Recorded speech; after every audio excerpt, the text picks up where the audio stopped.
What if I address my past to my spouse and then they let me go? What if I address my sexual experiences and then they no longer love me? Listen, and listen this very well.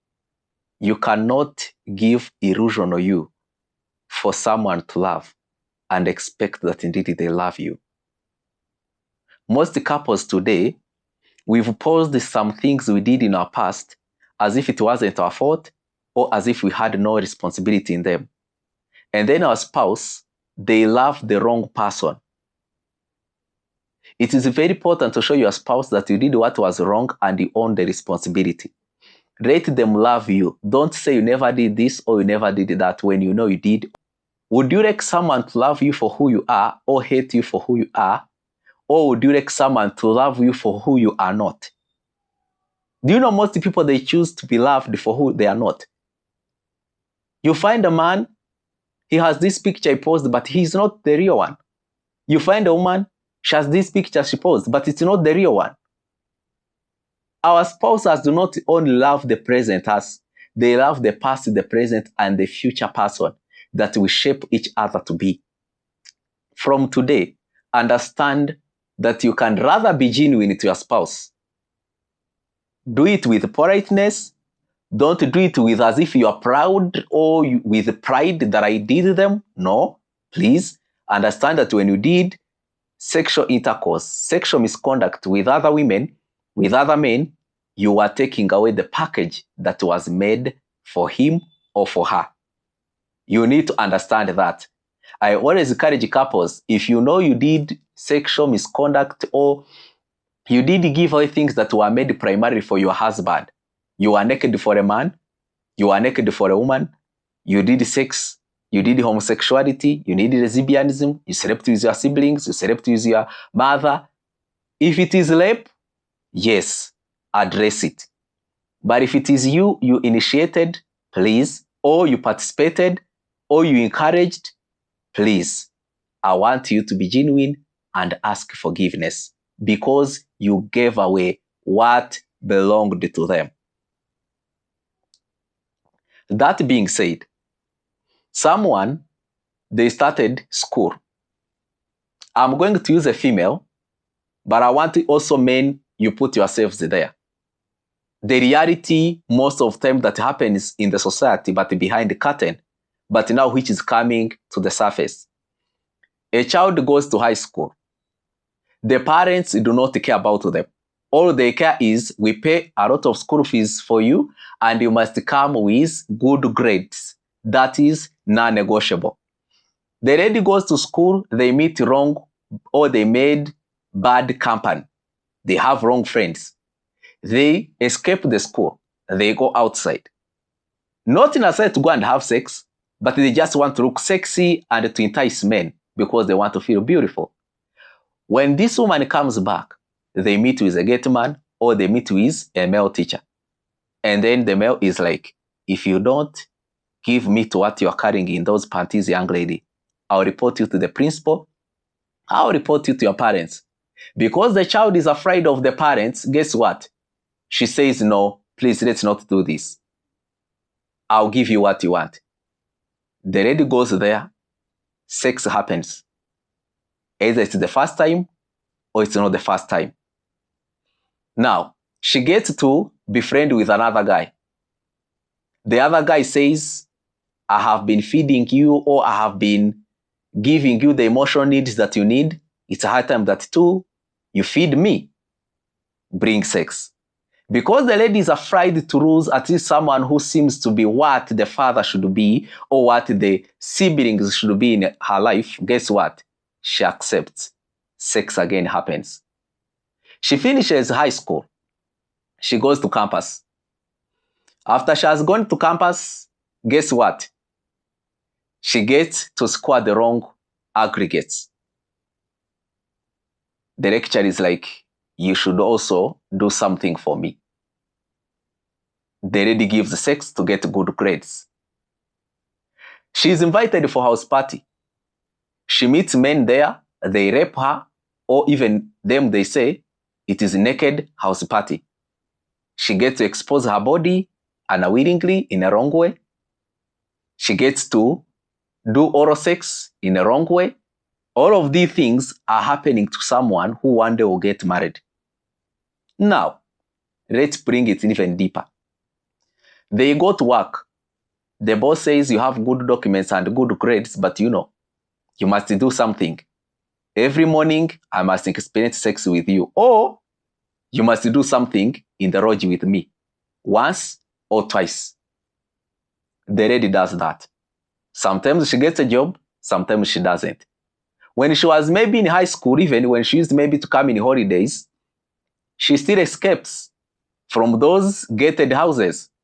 When she comes, the gate man is like, where are you coming from? Give me, or I tell your dad. The lady gives sex. Now, I want you to take a look to this lady. Most of the time that she has had sex with these men, it wasn't out of mutual. Am I saying if you have sex with a man you are not married to and you have mutual agreement, it is right? No. It is still a sin and it will still affect your taste with your husband. But even more, this woman is practically being blackmailed to have sex. This woman is practically being raped. Now, this woman, for her, the way she knows about sex is currency. Sex is not pleasure.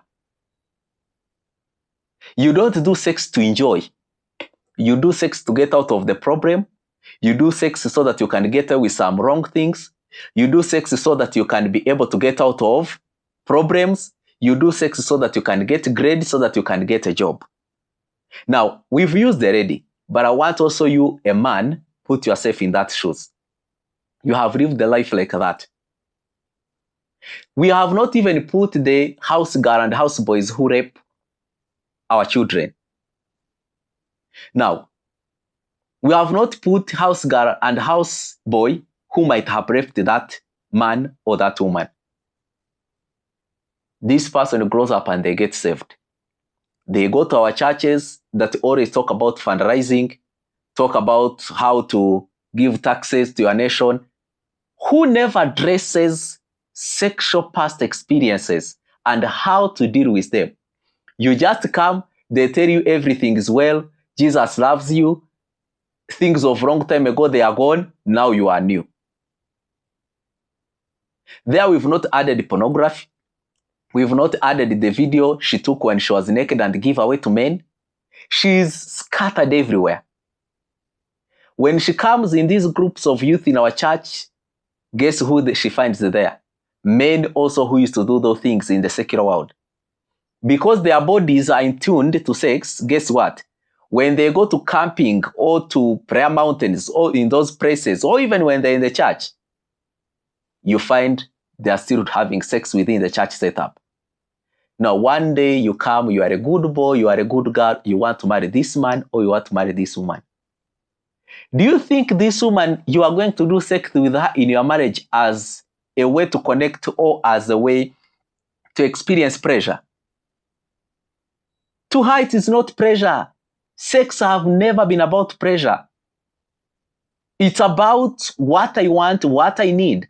And that's why most women, if you don't behave well, they want to give you sex. If you don't do what you ought to do, they want to give you sex. Why? There are so many things that this woman experienced that corrupted the default of what sex should be like in their life. And today, guess who is paying for that? You. When I tell people, please be genuine. And am I saying that every time a woman denies you to give you sex, does it mean that they were not virgins? No, sometimes you marry them when they are virgins, but it's the wrong knowledge they have been given. But the truth is that most women and most men who refuse to give conjugal rights to their spouses, there is a sexual misconduct. There is excess. They are gate men, they are house girls, they are fathers, mothers who raped those individuals. But they never addressed it, and it still eats them.